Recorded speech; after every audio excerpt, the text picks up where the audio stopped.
ગુજરાતભરના તાજા અને સચોટ સમાચાર મેળવવા માટે અમારી રાષ્ટ્રીય સમાચાર ચેનલને સબસ્ક્રાઇબ કરો અને બેલ આઇકન પર ક્લિક કરો।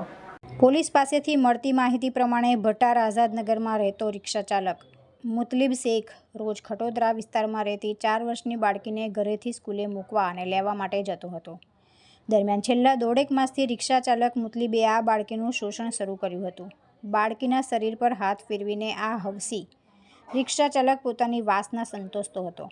તેમાં પણ ગઈકાલે સ્કૂલેથી નીકળ્યા બાદ મુતલીબ બાળકીને ઘરે લઈ જવાને બદલે ઝાડી ઝાખરામાં લઈ ગયો હતો અને તેની પર હવસ સંતોષી હતી।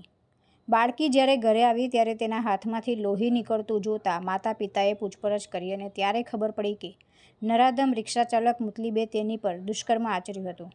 એટલું જ નહીં, આ 4 વર્ષની બાળકીના હાથ પણ કરડી ખાધા હતા। જ્યારે બાળકીએ કહ્યું કે ચાચા મેરે સાથ ગંદા કામ કરતે હૈ, अब मैं रिक्शा में नहीं जाऊंगी, ત્યારે ચોંકી ઉઠેલા માતા પિતા ખટોદરા પોલીસ મથકે દોડી ગયા હતા અને પોલીસ ફરિયાદ નોંધાવતા પોલીસે પણ તાત્કાલિક રિક્ષા ચાલકની ધરપકડ કરી લીધી હતી। પોલીસે મુતલીબની પત્નીને પણ બોલાવી તેના કૃત્યની જાણ કરી હતી। પોલીસે મુતલીબને કોર્ટમાં રજૂ કરી તેના 3 દિવસના રિમાન્ડ મેળવ્યા હતા।